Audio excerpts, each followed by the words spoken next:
5 seconds. Start. Basically, what do we want from our foreign policy? What is the ideal we pursue?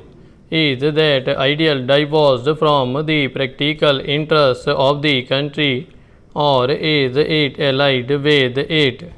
As it happens, our ideal and practical interests are the same.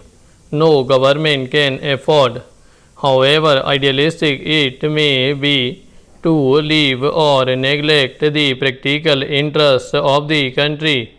We have believed that freedom is indivisible, that peace is indivisible, that economic prosperity is indivisible.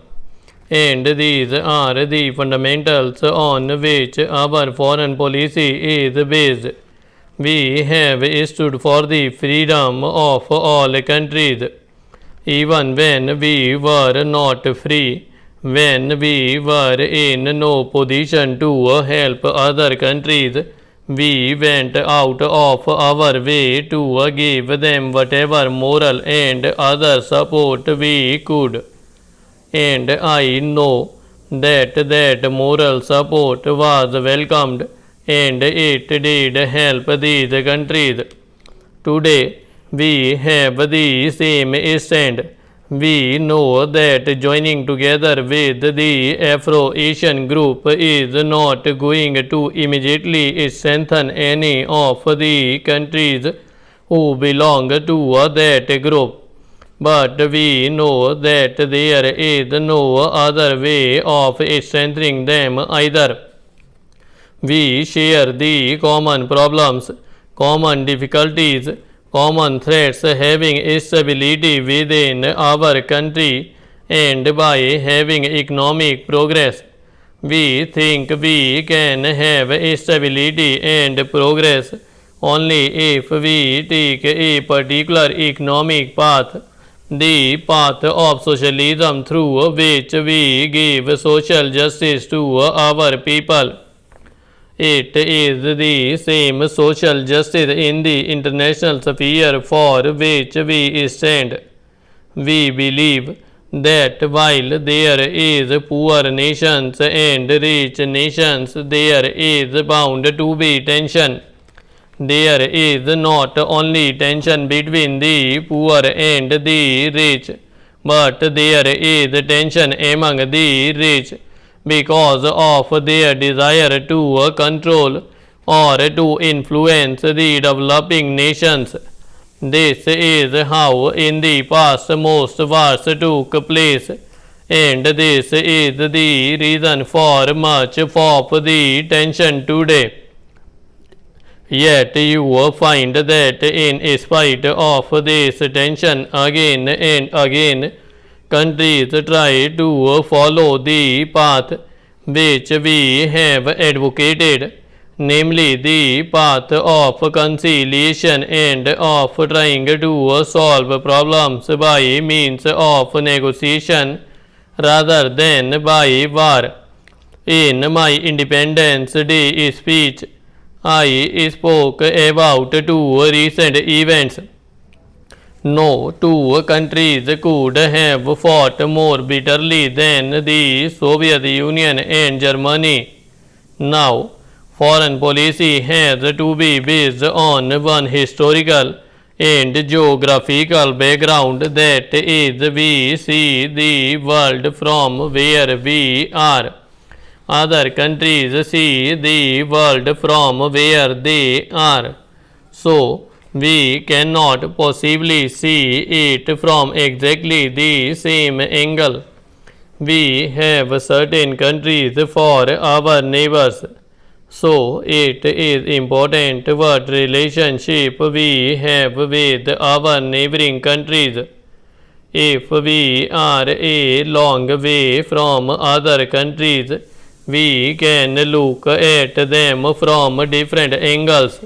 We also find that in the making of the foreign policy of any country, and perhaps especially of India, There are certain tangible elements which are just as important or decisive in forming our point of view.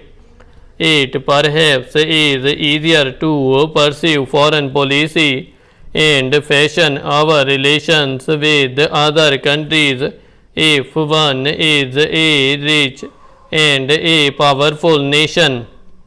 Now, India is not a rich or a powerful nation, and we have to keep that in view. It is no use going as we are, but we have made up for our lack of riches and power and with some other quality. Earlier, because we were in forefront of the freedom struggle, that gave us a certain influence. Also because we had leaders of stature who were able to give inspiration to other countries who were in similar position as we were. Today, that situation has changed. All these countries have been free for a number of years. They are all trying to stand on their own feet, and none of them would like to be guided by any other country.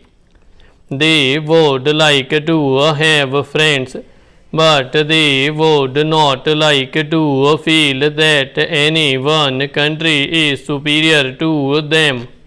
We ourselves perhaps would not like that position. So, we can understand that other countries, and especially countries which are smaller, do not like the position, and we should be very careful that no time we give an impression that we are wanting to make a leading position. That would immediately mean that we are trying to push them towards a somewhat backward position. So, when we find ourselves in the situation which we're in, that is an extremely difficult economic and political situation where you do not have power, then neither you have to stand firm on your convictions and try to strengthen yourself, or you strengthen yourself through alliances. As I said earlier, there are people in our country who think that we could ally ourselves with some people, and perhaps that way we would be safer, and I think the feeling of security which one would get could be rather deceiving.